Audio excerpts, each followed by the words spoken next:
Hey, this is Dave Gleason. I'm head coach and owner here at Athletic Revolution, just south of Boston in Pembroke, Massachusetts. And I wanted to come to you today with another themed game. We've done this game in the past called the Pirate Game, and we've explained how with a themed game you can get all the different elements of training for young athletes, especially your younger athletes, that you need to put in their programming, and more importantly, what they need from a developmental standpoint.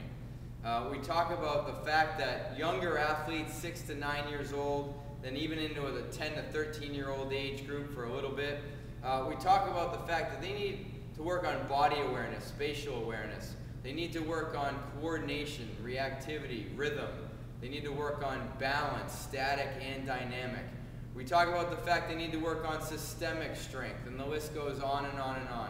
We know those elements, but how do we put them into a program in a fun way where they don't even realize what they're getting? The Pirate Game is a popular game that we've used before. We've explained that. What I want to go through right now is how to just come up with another game almost right off of the cuff. I have a bunch of elements out here that we can use, some conventional, meaning things that you probably have in your facility, in your program already, some things that not every facility have in them that I strongly suggest you take a look at. We're going to go through and show you how you would just make stuff up, essentially, that's going to help your young athletes. Keep in mind, you're going to get in a lot of different elements of training. Keep in mind that you're going to teach this in the part-whole method. So you're going to teach one element of whatever you're doing first, have them practice or experience it, then move on to the next one. And it's pretty much like circuit training. It's pretty straightforward. The first thing I'm going to do, again, this is called the adventure theme, is we could talk about our battle rope here. A lot of people are afraid to use battle ropes with younger athletes. We use these all the time. In the context of the adventure game, we'll use this. This is now an anaconda. And to defeat the anaconda that's trying to get our adventurers, we have to, as a team, pick the anaconda up off the ground, lift it up above our heads. We might have them do that 2 or 3 times if we want to put in some repetition. Once that's completed, they can move on to the next element, the next activity. Let's see. Mountain climbing. Adventurers love to mountain climb. So we can use our valve slides, or if you don't have access to this, have your young athletes show them how to do a mountain climber. It's a great activity. It's a great activity. It's not just a metabolic activity for boot camp, for your adult clientele. Think about the active hip range of motion, knee range of motion, knee flexion, shoulder stability. The list goes on and on. It's great stuff, valve slides. How about avalanches? We have to deal with that as adventurers, right?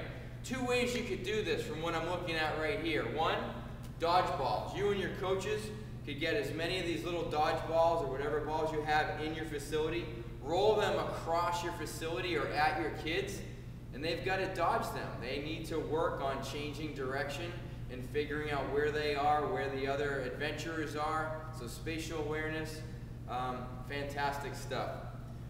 Other way you could do this. This has made me think of Indiana Jones. You could roll large stability balls at them. You can control that. Just chase them around whatever designated area you have. They're going to have a blast. It's reactive. Tons of fun. Let's see. River rapids. That's another thing an adventurer might have to deal with. Find an unstable object or element that you can use, implement, that you can use in your facility, whether it's a BOSU. A lot of times what I like to use is an Airex pad or an Airex pad with one of our UCS pads on top of it. River rapids. What we'll have our kids do is we'll have a bunch of athletes have to get on the implement at the same time. They have to work as a team.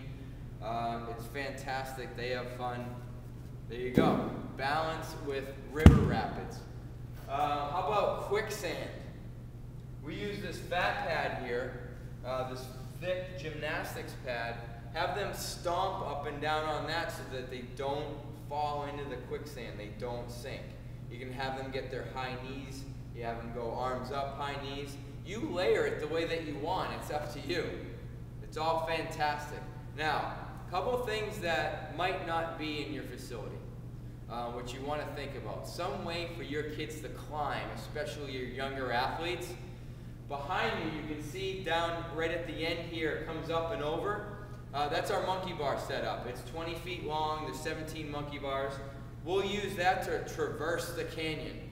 And we just have the kids go across as far as they can. All right, if they can get all the way across, fantastic. If not, that's okay too, because they'll get there. Way behind me, I don't know if you can see it, if it's blending into the background, we have a yellow 10-foot high cargo net. Let's climb the vines. Let's climb the vines to get up that cliff. You make it up as you go along if you have to. It's so much fun for your young athletes, I'm telling you. They're going to have a blast. Think of the climbing skills involved there. Last thing, forgot to bring it over, agility discs and balance pods. We use this a lot anyway in the general context of our classes for cross the river. They either have 2 agility discs with them, they have to take both with them from one designated spot to the other. You can have them do it where they only can stand on an agility disc with 1 foot at a time. It's fantastic. Use your balance pods, same thing. They have to take 3 of them with them and go across. Or you can lay out balance pods and or agility discs in between 2 designated areas, and they have to stay on those and get across the raging river.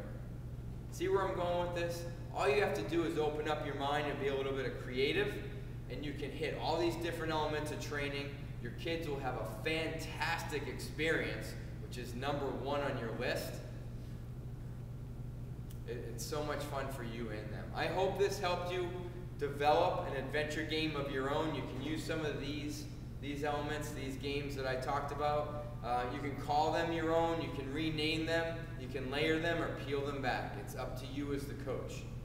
Again, I hope this helped. This is Dave Gleason signing off for now, and we'll be back with more videos soon. Thanks.